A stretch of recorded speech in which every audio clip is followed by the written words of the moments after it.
Sound check.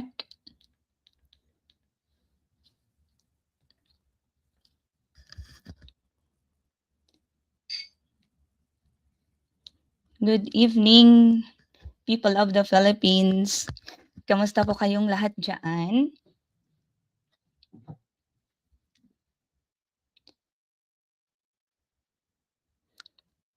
Kamusta po ang mga babies natin dyan?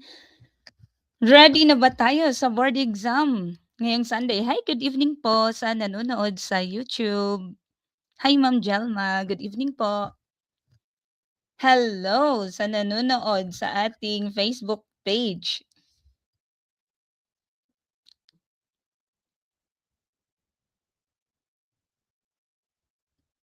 Good evening po sa inyong lahat. Kamusta po kayong lahat? Sana ay nasa mabuti po kayong kalagayan. Good evening.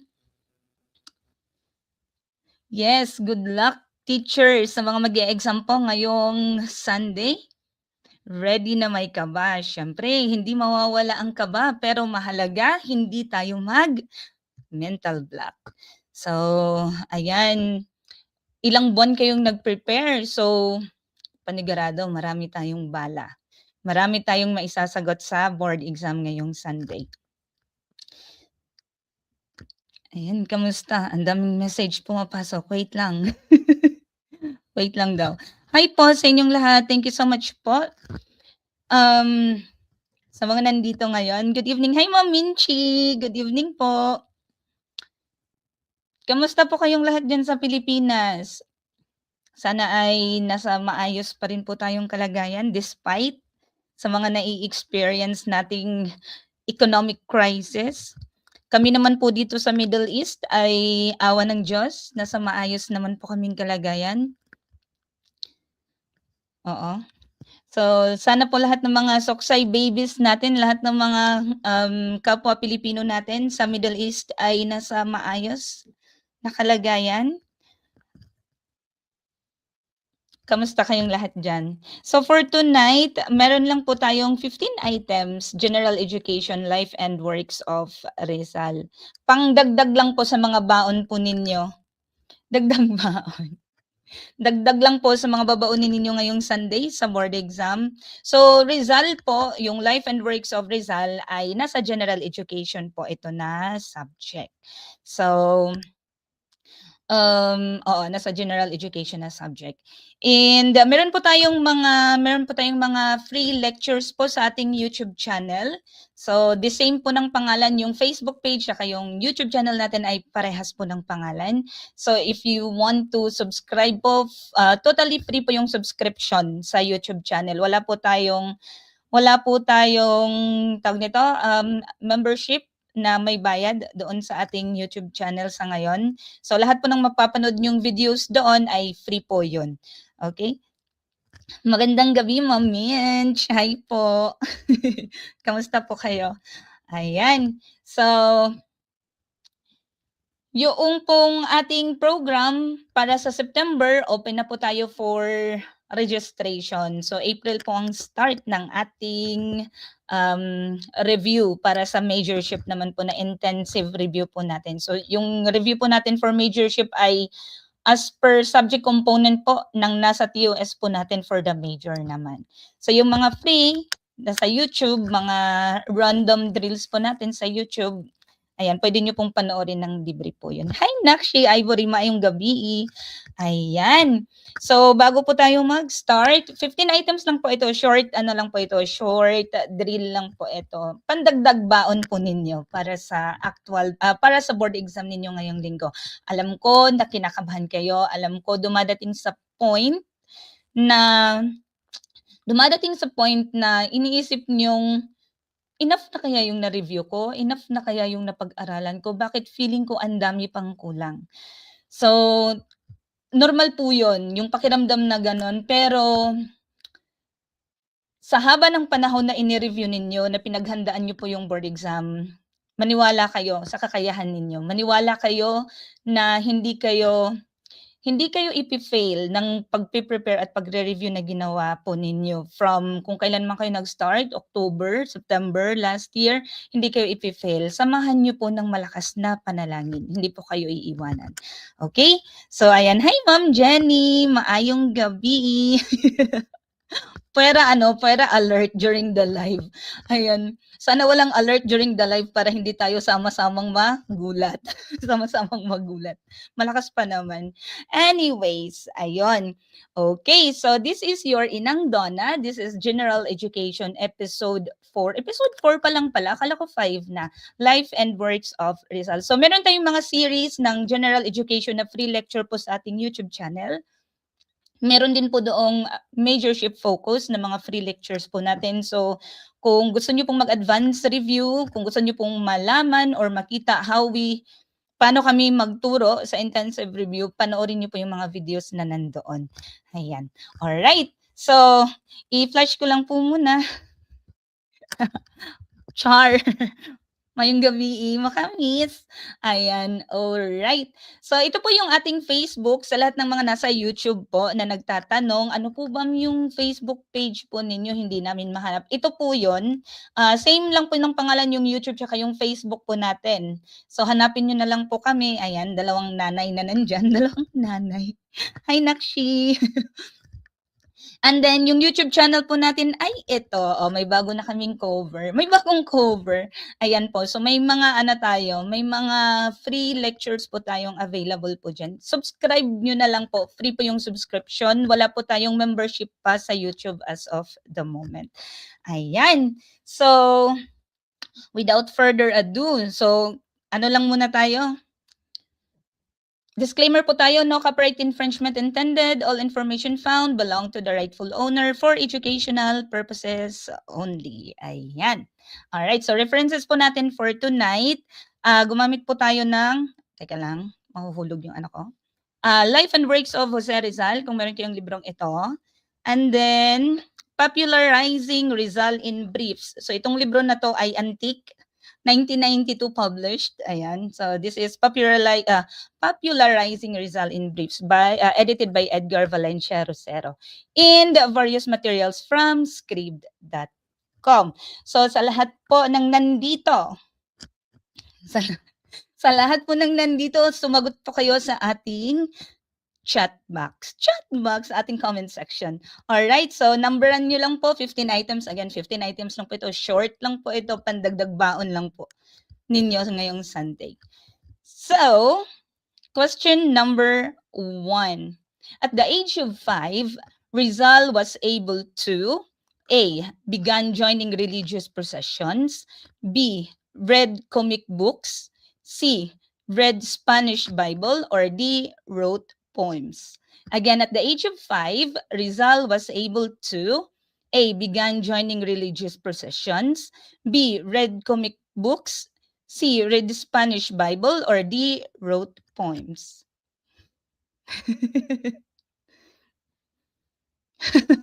Tamang kain ng chicharon. Nagbabaon. Sige. Hi, Nakshi. Hi, Jomibel. O, di ba?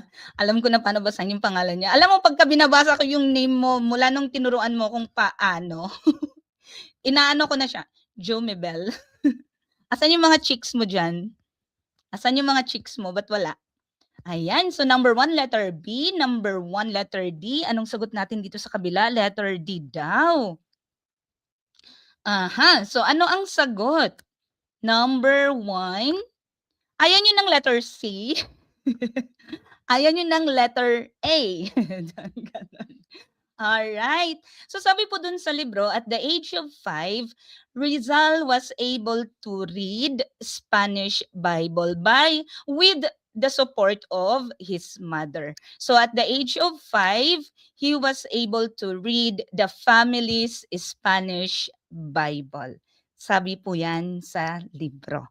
Alright, so read Spanish Bible at the age of 5. Ay, asan na yung ballpen ko? Ballpen! Yan. So at the age of 5, Rizal was able to read Spanish Bible or the family's Spanish Bible. Nawawala yung nawawala yung kaba niyo sa ano ko, sa tawa ko. Ayan, so letter C po is the correct answer. Ayan. Number two, a well-known Rizalist who was the first to trace Jose Rizal's family roots and discovered the Chinese ancestry of Rizal. A. Dr. Austin Craig. B. Dr. Landa Hocano. C. Dr. Otley Bayer, or D. Sir Thomas Brown. Again, a well-known Rizalist who was the first to trace Jose Rizal's family roots and discovered the Chinese ancestry of Rizal. A. Dr. Austin Craig.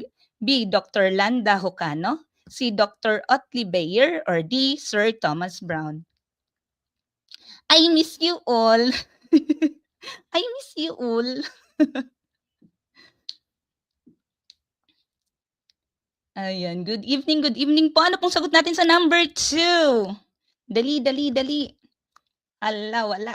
Teka lang, baka delayed yung comment section ko. Ay. Pati ba naman sa free, delayed? Ay, hindi. A na lang. Parang no choice ako. A na lang. Sige na, sumagot kayo. Sumagot lang kayo. Walang ano dito, we will not judge. Hindi po namin kayo sasabihin, ay, bakit kayo hindi niyo alam? This is a review, guys. Review po ito. So, you're here to learn, no? So, hindi po tayo nandito para husgahan kayo, i-judge kayo at tawanan kayo. Tatawa lang tayong konti kasi maliligwak tayo. So, ganun. Pero, tuturuan natin kayo. Alright. So, a well-known Rizalist who was the first to trace Jose Rizal's family roots and discover the Chinese ancestry of Rizal. Anong sagot nila? So, may mga sumagot ng A na lang daw, tapos B, D, C. O, ayan, kompleto. At least, walang naiwan, no? Lahat ng choices na pili. Ayan. So, that is Dr. Austin Craig. So, si Dr. Austin Craig, he was a well-known Rizalist. Siya po yung unang gumawa ng libro at siya po yung unang nag-trace sa family roots ni Jose Rizal, and he was the one who discovered yung Chinese ancestry ni Rizal. Miss you, Naknak Marco. Ayan, sa Austin Craig. Ayan, so may libro siyang sinulat. Yung title ay Lineage, Life, and Labors of Jose Rizal, Philippine Patriot by Austin Craig. So mahanap niyo po tong libro na to sa archive.org/details/The Life of Jose Rizal, Philippine Patriot. Yan, yung link na nasa baba. So Rizal's Chinese ancestry. So ito po ay portion doon sa libro niya. So nakalagay po dyan kung saan nanggaling yung mga ancestors ni Jose Rizal. Ayan. Alright, so that's Austin Craig. So professor po yan siya. Alright, Dr. Professor po siya. Alright, sige, moving on to our next item. Number 3. The sibling of Rizal who was an epileptic and died a spinster. A. Soledad, B. Concepcion, C. Saturnina, or D. Josefa. Again, the sibling of Rizal who was an epileptic and died a spinster. Pag ito may nagkamali, A. Soledad, B. Concepcion, C. Saturnina, or D. Josefa. Hi po sa 14 million na nasa YouTube channel po natin. Ayan. Alright. Sige. Sino sa mga kapatid ni Rizal ang epileptic at namatay na matandang dalaga daw?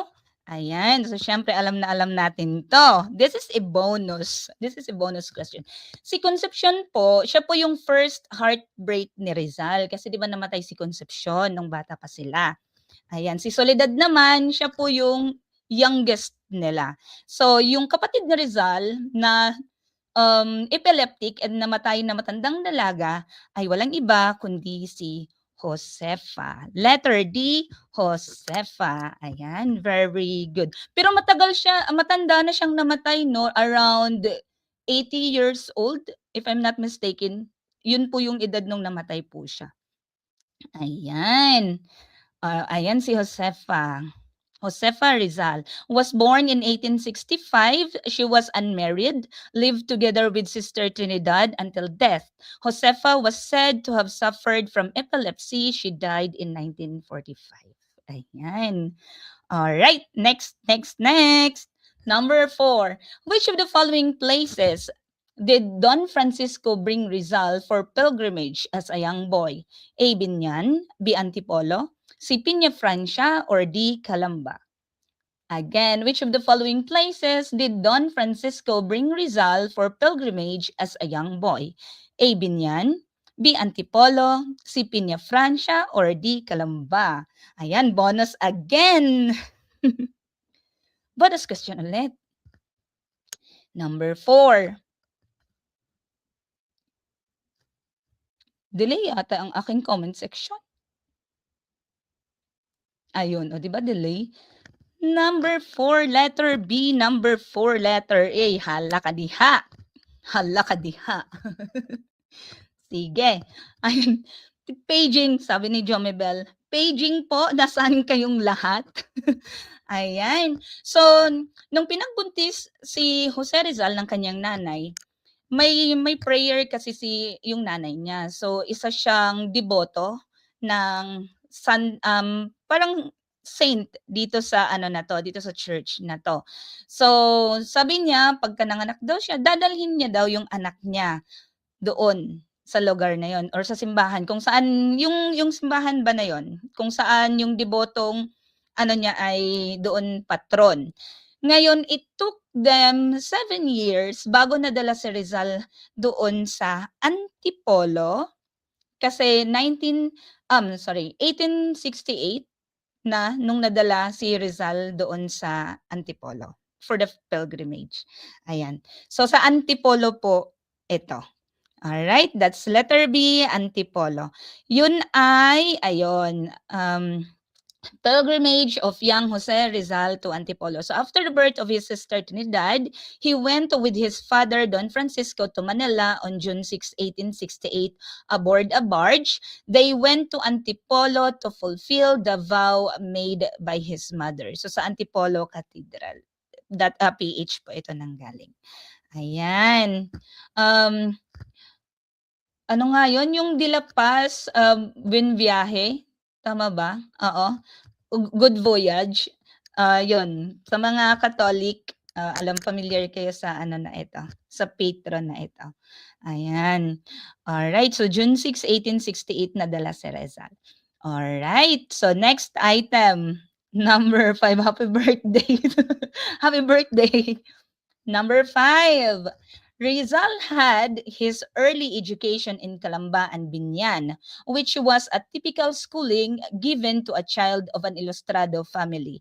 Ilustrado means A. Bureaucrat, B. Middle class, C. Educated, or D. Corrupt. Again, Rizal had his early education in Calamba and Binyan, which was a typical schooling given to a child of an ilustrado family. Ilustrado means A. Bureaucrat, B. Middle class, C. Educated, or D. Corrupt. June 8. June 8 pala birthday mo, Nakshi. Ayan, so number 5. Yan, so letter C daw, letter C. Lahat ba ay may room assignment na? Ang Pagadian ba, may room assignment nang nirelease? Kasi I think as of yesterday ba yun? Or Wednesday, wala pa? So sana ay lahat ay okay na, no? Ayan. At i-ready nyo na ang inyong mga ang inyong mga NOA, no? Yung mga dadalhin ninyo, i-ready na ninyo.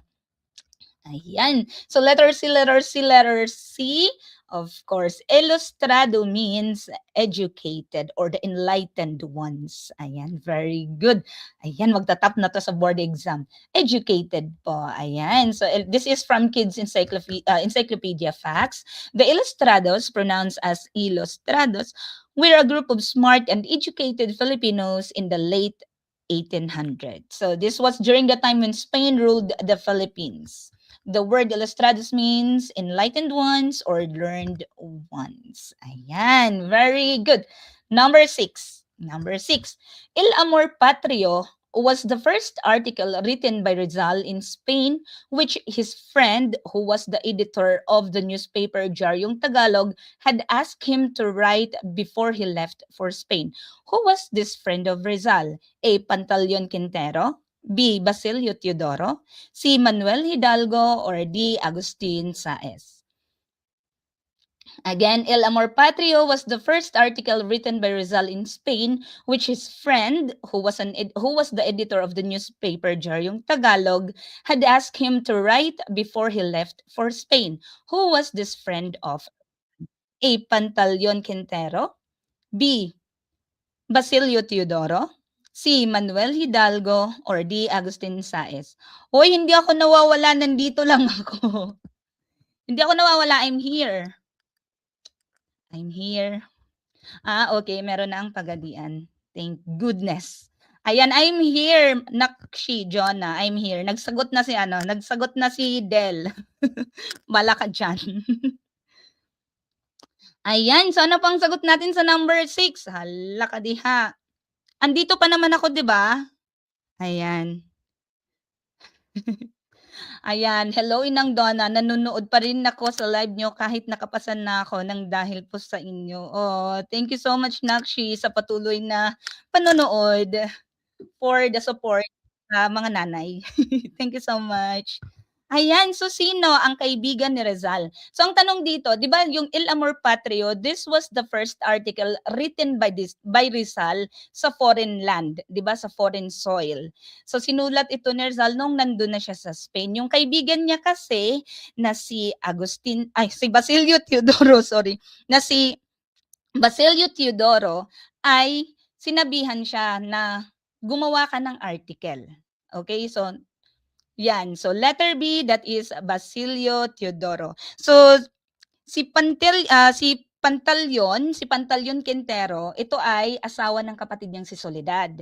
Si Manuel Hidalgo, ito ay asawa ng kapatid niyang si Saturnina. And then si Agustin Saez, ito yung teacher niya sa art, painting and art nung nag-aaral siya sa Ateneo, ang ingay ng ano ko, sa Ateneo de Municipal, 'di ba? So ayan. So ang kaibigan niya again na nagsabi sa kanya na pwede bang sumulat siya ng article para sa Diaryong Tagalog, that's Basilio Teodoro po, ladies and gentlemen. Good evening po sa mga friends ko na nanonood. Hi. Hi my loves. Nanonood. Ayan. All right. So this is from Philippine Star.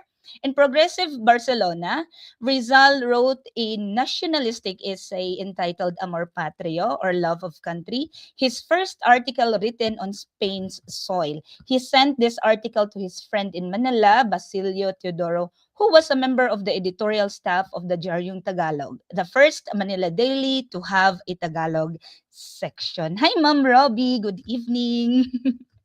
Ayan. Oy, ang daming nanonood ngayon. Thank you so much po sa inyong lahat. Ayan. Hi po sa mga nasa YouTube. Marami pala sila dito. Nasa 22 million. Hi po. Good evening. Ayan. So next item po tayo, number 7. Number 7. Our national hero used his second name instead of Mercado when he studied in Manila. However, when he left for Spain in 1882, his passport bore another name. What was the complete name appearing in the passport of Rizal when he left for Spain? A. Jose Mercado, B. Jose Rizal, C. Jose Alonso, or D. Jose Rizal Mercado. Again, our national hero used his second name instead of Mercado when he studied in Manila. However, when he left for Spain in 1882, his passport bore another name. What was the complete name appearing in the passport of Rizal when he left for Spain? A. Jose Mercado, B. Jose Rizal, C. Jose Alonso, or D. Jose Rizal Mercado. Number 7. Si Jose yan. Itong LPT na. Uy. Ayan. So ano ang pangalan na ginamit ni Rizal nung umalis siya? Kasi 'di ba nung nag-aral siya sa Manila, Jose Rizal ang ginamit niya. So ngayon, ano ang pangalan na ginamit niya nung bumiyahe siya sa Spain noong 1882? That is Jose Mercado. That is Jose Mercado. Ayan, that is letter A, Jose Mercado. Ayan. Higher order thinking skills. Ayan. Hi, Ma'am Curie Marie. Good evening po. Ayan. So, sabi po dito sa bayaningrizal.peerserver.com ng JRU or Jose Rizal University, Rizal's first trip abroad. 3rd of May 1882. Rizal left Philippines for the first time to Spain. He boarded the Salvadora using a passport of Jose Mercado, which was procured for him by his uncle Antonio Rivera, the father of Leonor Rivera. He was accompanied to the quay where the Salvadora was moored by his uncle Antonio, Vicente Gilia, and Mateo Evangelista. Group hug! Ayan. Andito si Ma'am Lisa sa sa YouTube. Good evening, Nak. Ayan. Next. Number 8. This is the satire written by Jose Rizal depicting a spirited dialogue between Saint Augustine and Father Rodriguez. A. Una profanación. B. La visión del Fray Rodriguez. Letter C. A la defensa. Or letter D. Crueldad. Again, this is the satire written by Jose Rizal depicting a spirited dialogue between Saint Augustine and Father Rodriguez. A. Ona profanación. B. La visión del Fray Rodriguez. C. A la defensa. Or D. Crueldad. Yes. So, pasok lang kayo dito. May na lang, no? May madagdag sa baon natin sa, sa board exam ngayong Sunday. At least daw, may madagdag. So, number 8, ano pang sagot nila, Letter B? Sabi, Ma'am, pag ito, mali pa tong sagot ko, andyan yung pangalan. Alright. So, of course, this is La Visión del Fray Rodriguez or del Fray Rodriguez. So, yung una profanasyon, sinulat din to ni Rizal. Kung matatandaan ninyo, 'di ba yung brother-in-law niya, ni-refuse yung asawa ni Lucia, 'di ba? Ni-refuse na ipalibing sa Catholic cemetery. So sumulat si Rizal ng article. Ang title noon yung Una Profanasyon. Yung Ala Defensa, ano ba yung Ala Defensa? Yung Crueldad ata, if I'm not mistaken, i-search nyo na lang kung tama. Yung Crueldad, ito yung sinulat ni Rizal nung inaatake yung kaibigan niyang si Blumentritt. So, ito yung sinulat niyang article. So, parang inaanohan niya yung kaibigan niya. Ayan. So, writings or Rizal's writings in London, La Visión del Fray Rodriguez. Upon receipt of the news concerning Fray Rodriguez's bitter attack on his novel Noli Me Tangere, Rizal wrote this as a counterattack to the irrational criticisms of Fray Rodriguez on Noli. Ayan. Sino dito daw ang Davao paging? Sino dito ang Davao paging? Ayan. So, number 9. Hi. Number 9, a Filipino priest patriot who gave the title Ultimo Adios, Last Farewell, and under such title the poem was published for the first time in La Independencia on September 5, 1898. A. Father Antonio Rosell. B. Father Luis Veza. C. Mariano Ponce. Or D. Father Mariano Dacanay.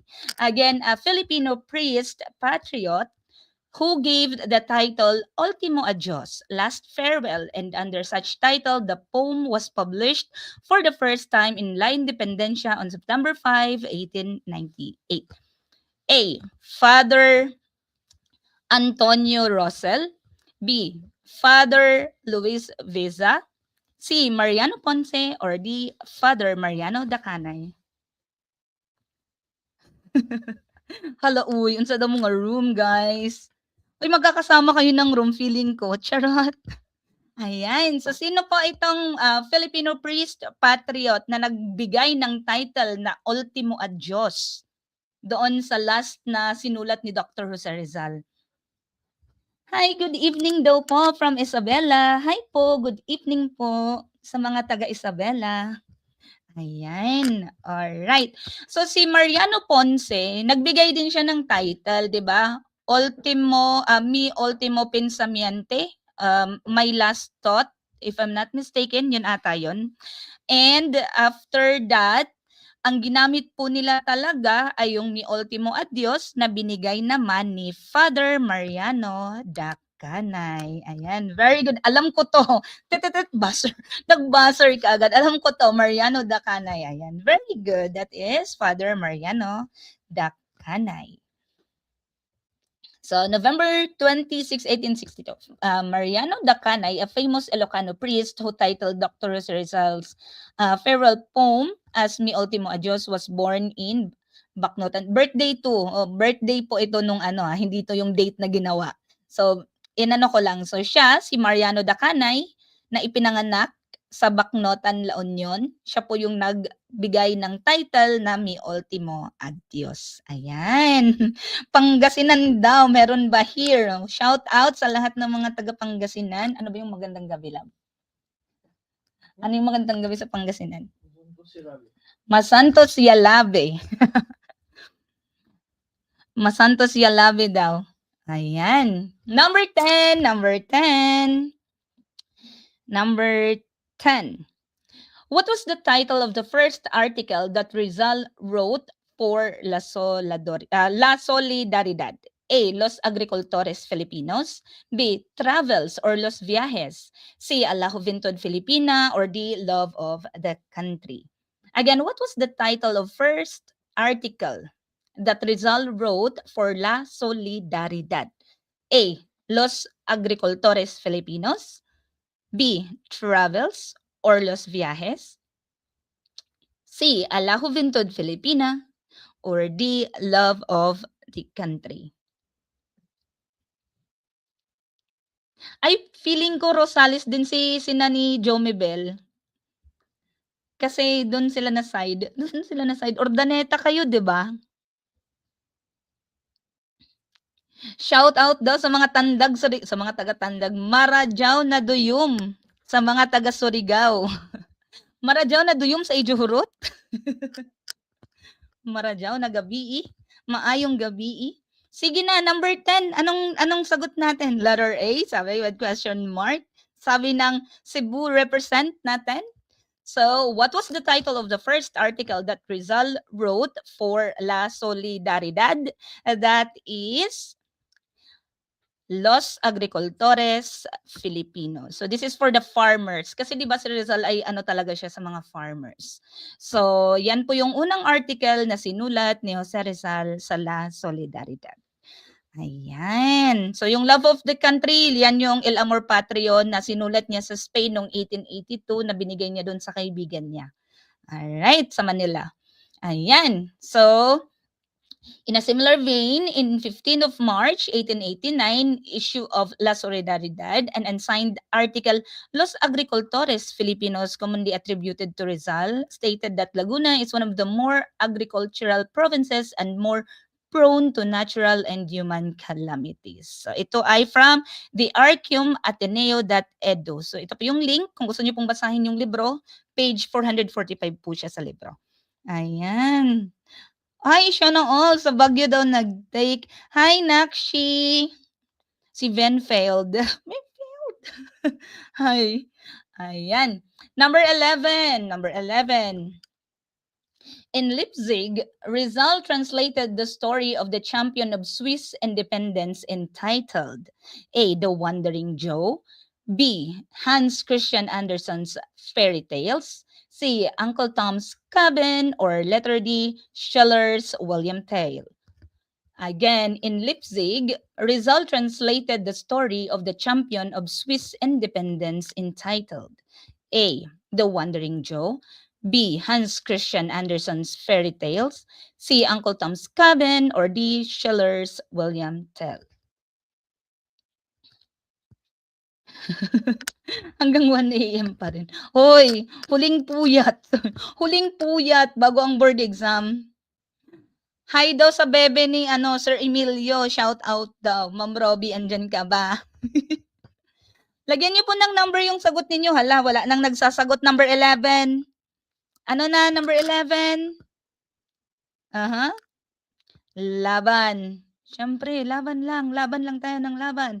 Number 11 daw, letter C. So, itong libro na 'to, trinanslate ni Rizal kasi gusto niyang maintindihan ng mga Pilipino yung istorya. Kasi 'di ba hindi lahat ng Pilipino ay nakapag-aral, 'di ba?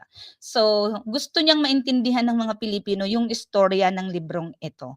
So, this was an act or a play, 'no, libro 'to na nabasa niya nung nasa Leipzig siya. Tapos ayun, sabi niya, "Sige, i-translate ko at ito'y ipabasa natin sa mga kapwa nating Pilipino." So, that is Schiller's William Tell. Ayan. So, yan ay istorya daw ni William Tell na siya yung champion kung bakit nagkaroon ng independence sa Switzerland. Ayan. So, ito po yun. This is from archiumateneo.edu ulit. Translation and Revolution, a study of Jose Rizal's Guillermo Tell. So, Ramon Guillermo, Translation and Revolution, a study of Jose Rizal's Guillermo Tell is a work of solid scholarship. Its significance can hardly be disputed, for it is the first book-length study of Rizal's 1886 translation of Schiller's play Wilhelm Tell. Ayun, mali pa yung ano, Wilhelm. I-correct nyo na lang ha. Wilhelm Tell. Ayan. First performed in Weimar in 1804. Ayan. So, ito po yun ha. Ito po yun. Ayan. Alright. So, that's letter D. Oh, yes. Number 12. Number 12. Last 3 items. What was Dr. Jose Rizal's Masonic name? A. Pepe. B. Ote. C. Di Masalang. Or D. Protasio. Again, what was Dr. Jose Rizal's Masonic name? A. Pepe. B. Ote. C. Di Masalang. Or D. Protasio. Daghan na daw og mali, okay lang na. Importante maka-cut-on, 'di ba? So, okay lang maraming mali, ang mahalaga naitatama natin, naiko-correct natin 'yan. Alright? So, number 12, wala ulit sagot? Number 12, letter B daw, sige. Ano pong sagot ng iba? Yan pala yung Scheller Kemi-Kemi na yan, ayan. Okay, D na lang daw, sige. So, letter B, letter D, letter A. Letter C, walang pipili. Ay, sabi, letter D na lang daw kasi ang Di Masalang pen name man niya daw 'yan. So, yung Pepe, ito yung nickname niya, yung Pepe, 'di ba? Yung Ute, ito yung tawag sa kanya ng mga kapatid niya. Parang yung Angga kung sa Bisaya, yung parang endearment na pagkakatawag, that's Ute, no? Tawag ng mga kapatid niya sa kanya. And Di Masalang was the Masonic name of Dr. Jose Rizal. Oh, 'di ba? Hindi niyo pinili. Ganyan kasi kayo eh. Ganyan kasi kayo eh. Ma'am, nag-add one out po ako, ma'am. Ayun, nag-ano, ano nga tawag doon? Yung nag-elimination po ako, ma'am. Ayun, eliminated. Ayan. So, Di Masalang was the Masonic name. 'Di ba, member ng Mason or Mason si Jose Rizal. Ang kanyang pangalan po doon ay Di Masalang. Ayan. So, this is from www.philstar.com. In accordance with Masonic practices then observed in Spain, Rizal selected a symbolic name by which he was to be known. So, sabi po ito ni, yan. So, Di Masalang. Di Masalang po ang kanyang Masonic name. Ayan. Okay lang pong magkamali, basta natuto. Ayan. C pala. Alright. So, this is from philstar.com. So, sa news po ito, no? Oh, yeah. Next. Number 13. Number 13. What was the unfinished third novel of Jose Rizal? A. Kundiman. B. Dalit sa Paggawa. C. Dapitan. Or D. Makamisa. Again, what was the unfinished third novel of Jose Rizal? A. Kundiman. B. Dalit sa Paggawa. C. Dapitan. Or D. Makamisa. Pinili ko man, ma'am. Very good ka dyan. Pinili man daw. Ayan. Saan ang sagot natin sa number 13? Ilista nyo yung mga pagkakamali nyo, Ilista nyo yung mga pagkakamali nyo at huwag nyo nang piliin yung mga maling tao. Ay, mali. Yung mga maling sagot. Ayan. So the third and the unfinished third novel of Jose Rizal. So after the Noli Me Tangere and the El Filibusterismo, meron pa siyang ginawang pangatlong novel. Espanyol, Tagalog, ganun ang gusto niyang gawin sa libro, but then nahirapan siya na papalit-palit ng lingwahe. So ang title po ng libro na to ay Makamisa. Kasi daw, paano niya gagawin yung istorya ng Tagalog kung ang preaching, 'di ba ang preaching sa simbahan ay Espanyol. So gagawa siya ng quotation tapos i-Espanyol niya. So yun po daw yung nilalaman noong Makamisa na yun. Ayan. Problema mali lahat, agoy. Ayun lang. Wag naman. Dito daw tatama na ako. Pag hindi talaga, tatamaan talaga. Ayan, so, hi Ma'am Rosemary. Number 14. Who told Rizal legends and fairy tales which aroused in him an enduring interest in legends and folklores? A. His mother. B. His yaya or nursemaid. C. His sister Saturnina. Or D. His brother Pasiano. Again, who told Rizal legends and fairy tales which aroused in him an enduring interest in legends and folklores? A. His mother. B. His yaya or nursemaid. C. His sister Saturnina. Or D. His brother Pasiano. Ayan. Letter B. Sabi, matik may sagot eh. Number 14. Letter B. Sige nga. Letter B ba? Letter A. Okay. Ano po ang sagot ng iba? Letter C. Taas kamay, mga letter C. Ayan, so letter A daw. Letter A. So, pag dati, 'di ba sakitin si Rizal. So meron siyang mga julalay. Yayamanin, mga julalay. Meron siyang mga yaya, no. Pag hindi daw kumakain si Rizal, kinikwentuhan daw siya ng mga tungkol sa mga aswang, mga gano'n, mga tikbalang, gano'n. Kinikwentuhan. Do'n daw na-arouse yung interest niya sa legends and folklore. So it was his yaya or aya or nursemaid who told him the stories about legends and fairy tales. So yan po yun. So yung mga aswang, mga kwentong engkanto, kababalaghan, ayan. So yaya po talaga yung nagturo sa kanya, yung nagkikwento sa kanya. Tinatakot man yan siya. Sige, pag hindi ka kumain, kukunin ka ng tikbalang. Ganun. Ayan, sige. Alright, number 15 na pala. Last item na bakit ganon? Immediately after Jose Rizal's execution, the Spanish spectators shouted, "Viva España, muerte a los traidores," and the Spanish military band joining the jubilance over his death and played the A. Adios Amigo, B. Marcha de Cádiz, C. La Vida España, or D. Amor España. Again, immediately after Jose Rizal's execution, the Spanish spectators shouted, "Viva España! Muerte a los traidores!" and the Spanish military band joining the jubilance over his death and played the A. Adios Amigo, B. Marcha de Cádiz, C. La Vida España, or D. Amor España.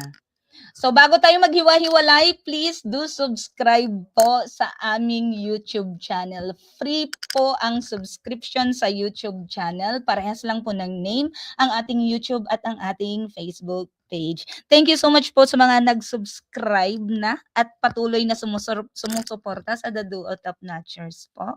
Extend 15 na items. Wala na pong laman. Wala nang laman. Open time. Sige, anong sagot nila? Number 15 for our last item. Ayan. Alright. Hi, Nakshi Mika. Good evening. I see you. I see you. So, after nung na-execute si Jose Rizal, may sumigaw. Viva España, Muerte a los Traidores. Tapos nag-play ang band ng masayang kanta. So kung pakikinggan niyo po ito sa YouTube, hanapin niyo na lang.